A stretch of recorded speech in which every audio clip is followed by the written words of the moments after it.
우리는 살아가면서 많은 죄를 짓고 살아갑니다. 생각과 말과 행동으로 많은 죄를 짓습니다. 이렇게 우리가 살아가면서 죄를 짓고 살아갈 수밖에 없는 그 이유 중에 하나는 무엇보다도 우리의 의지가 약하기 때문입니다. 우리의 의지가 약하기 때문에 쉽게 유혹에 빠지기도 하고 그래서 죄를 짓고 살아가게 되는 것입니다. 인간이 짓는 죄는 크게 두 부류로 나뉘어 볼 수 있습니다. 첫째는 행동과 또 자신의 무책임으로 인해서 벌어지는 윤리적인 죄 혹은 도덕적인 죄라고 말할 수 있습니다. 말과 행동으로 습관적으로 짓게 되는 죄 혹은 순간적으로 짓게 되는 죄를 우리는 윤리적인 죄 혹은 도덕적인 죄라고 말합니다. 예를 들어서 간음을 했다거나 혹은 남에게 물리적으로 폭행을 가했다거나 혹은 남의 물건을 훔쳤을 경우 혹은 입에 담지 못할 심한 욕설을 했을 경우 혹은 남에게 근거 없는 비방이나 험담을 했을 경우 또 나아가서는 부부싸움을 심하게 해서 상대방의 마음에 씻지 못할 상처를 주었을 경우 이런 경우를 우리는 흔히 윤리적인 죄, 도덕적인 죄를 지었다고 말합니다. 그런데 우리는 윤리적인 죄, 도덕적인 죄는 쉽게 후회하기도 하고 그래서 다른 죄보다는 조금은 쉽게 반성하고 회개하기도 합니다.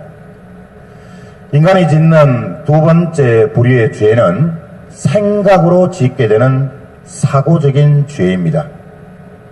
자신의 생각만이 옳다고 자신의 판단만이 옳다라고 우겨서 짓게 되는 지성적인 죄를 의미하는 것입니다.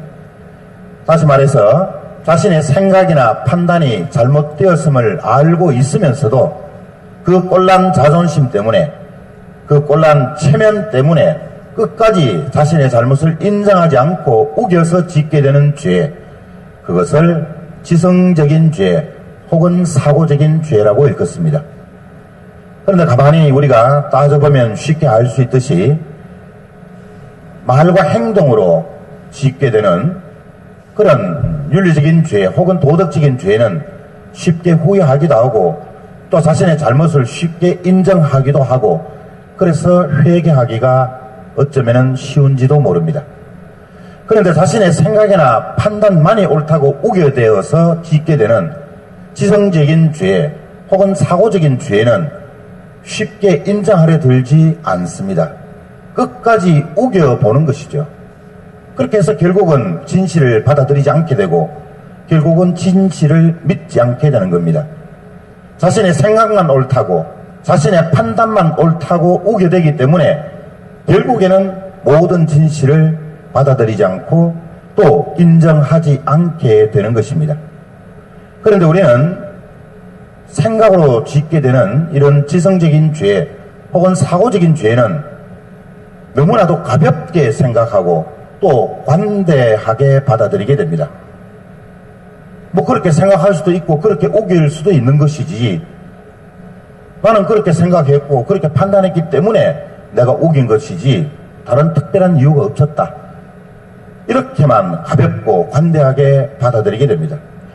그렇기 때문에 도덕적인 죄나 혹은 윤리적인 죄보다는 지성적이고 사고적인 죄는 쉽게 회개하기가 어렵습니다.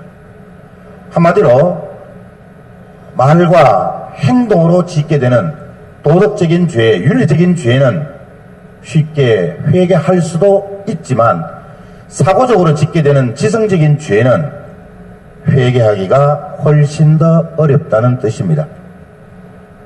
오늘 복음에서 예수님께서는 이렇게 말씀하셨습니다. 하늘나라가 다가왔다. 회개하고 복음을 믿어라. 이 말의 의미를 두 가지로 생각할 수 있습니다. 첫째는 복음을 믿기 위해서는 반드시 회개해야 된다는 뜻입니다.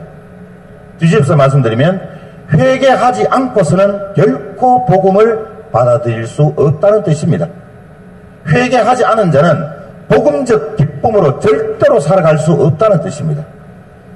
신앙생활을 하고 있으면서도 즐겁지 아니하고 주일 미사에 나오면서도 발걸음이 무겁고 가볍지 않다면 그것은 결코 복음적 기쁨으로 살아가는 삶이라고 할 수 없습니다. 따라서 그런 사람은 아직도 진정으로 회개하지 않았다라고 생각하는 것이 보다 더 정확할 수가 있다는 뜻입니다. 한마디로 하나님의 나라가 다가왔다, 회개하고 복음을 믿어라 라는 두 번째 의미는 우리가 하나님 나라에 들어가기 위해서는, 구원을 받기 위해서는, 나아가서는 하나님의 자비와 용서를 받기 위해서는 반드시 회개하고 복음을 믿어야 한다는 의미입니다. 자, 그렇다면 회개란 도대체 무슨 뜻입니까? 어떻게 하는 것이 진정으로 회개하는 것일까? 회개란 말을 풀이해보면 길을 돌리다, 길을 바꾸다, 돌아서다 라는 뜻을 가지고 있습니다. 다시 말해서 회개란 잘못 들어선 길에서 빠져나와 올바른 길로 돌아섬을 의미합니다. 이것을 신학적으로 좀 더 의미 있게 정리를 해보면 이렇습니다. 회개란 하나님의 뜻과 사랑을 거스른 죄를 진심으로 뉘우치고 하나님의 용서를 통해서 그 사랑을 회복하고 세상의 온갖 집착에서 벗어나 몸과 마음을 오롯이 하나님께로 향하게 한다라는 뜻입니다. 이것이 바로 회개의 본질입니다. 이것이 바로 진정으로 회개했다라고 이야기할 수 있는 내용입니다. 그런데 우리는 쉽게 세상의 유혹과 또 우리가 윤리적으로 혹은 지성적으로 짓는 죄에서 빠져나오기가 쉽지 않습니다. 그렇기 때문에 우리는 진정으로 회개하기 위해서는 하나님의 도우심이 필요하고, 그래서 우리는 기도해야 하는 것입니다. 따라서 진정으로 회개한 사람은 결코 살이 사욕과 불의 그리고 세상의 유혹에 타협하지 않습니다. 진정으로 회개한 사람은 곧 사라질 공허한 세상의 물질적인 것들에 집착하지 않습니다. 나아가서 진정으로 회개한 사람은 남의 잘못을 파헤치고 그래서 근거 없는 험담을 늘어놓거나 그 사람을 단죄하지 않습니다. 오히려 진정으로 회개한 사람은 복음을 믿고 받아들여서 언제나 기쁘고 즐거운 삶을 살아가는 사람입니다. 나아가서 진정으로 회개한 사람은 세상 것들에 집착을 가지지 않고 오로지 하느님 중심적인 삶을 살아가는 사람입니다. 더 나아가서 회개한 사람은 예수님처럼 상대방의 잘못을 너그럽게 용서해주고 언제나 제타쇼를 외칠 줄 아는 사람, 이런 사람이 바로 진정으로 회개한 사람입니다. 우리는 하나님 앞에서 모두 죄인입니다. 그러나 보다 중요한 사실은 우리가 하나님 앞에서 죄를 지었다는, 그래서 우리가 죄인이다라는 사실만이 아니라 하나님의 사랑과 자비로 용서받을 수 있다는 죄인이라는 사실입니다. 우리는 그저 죄만 짓고 용서받지 못해서 늘 어둠 속에서 살아가는 그런 못난 죄인이 아니라 잘못을 할 수 있어도 그 잘못된 길에서 빠져나와서 하나님의 자녀로서의 삶을 살아갈 수 있는, 그래서 하나님으로부터 용서받을 수 있는 그런 죄인이라는 의미입니다. 따라서 우리는 하나님의 사랑과 자비로 용서받을 수 있는 죄인이기 때문에 우리는 결코 우리의 삶을 포기할 필요도 없고 또 좌절할 필요도 없고, 나아가서 하나님의 자비와 용서를 통해서 우리 본래의 아름다운 영혼을 회복할 수 있다는 그런 희망과 기쁨으로 살아갈 수 있는 죄인들인 것입니다. 그렇기 때문에 우리는 하나님께 진정으로 감사드리지 않을 수 없는 것입니다. 바오로 사도는 서간에서 이렇게 말했습니다. 우리 모두는 그리스도의 향기입니다. 그렇다면 과연 하나님을 믿는 우리 자녀들이 어떻게 하면 세상 사람들에게 그리스도의 향기를 내뿜을 수 있겠습니까? 우리 몸에다가 예수님의 얼굴을 문신 새긴다고 해서 과연 그리스도의 향기가 나겠습니까? 우리가 손가락에 묵주 반지를 끼고 다닌다고 해서 과연 이 사람들에게 그리스도의 향기를 내뿜을 수 있겠습니까? 그것도 모자란다면 손에 반지 묵주를 끼고 팔찌에 묵주를 또 착용하고 심지어는 금으로 된 십자가 목걸이를 목에 걸고 다닌다고 해서 과연 그리스도의 향기가 나겠습니까? 생선을 싼 종이에는 생선 비린내가 날 뿐입니다. 반대로 꽃을 싼 종이에는 꽃 향기가 날 뿐입니다. 따라서 우리가 예수님처럼 서로 용서하고 사랑한다면, 그래서 예수님을 내 온 마음으로 내 온 영혼으로 예수님을 끌어안는다면 거기에서 바로 그리스도의 향기가 날 수 있는 것입니다.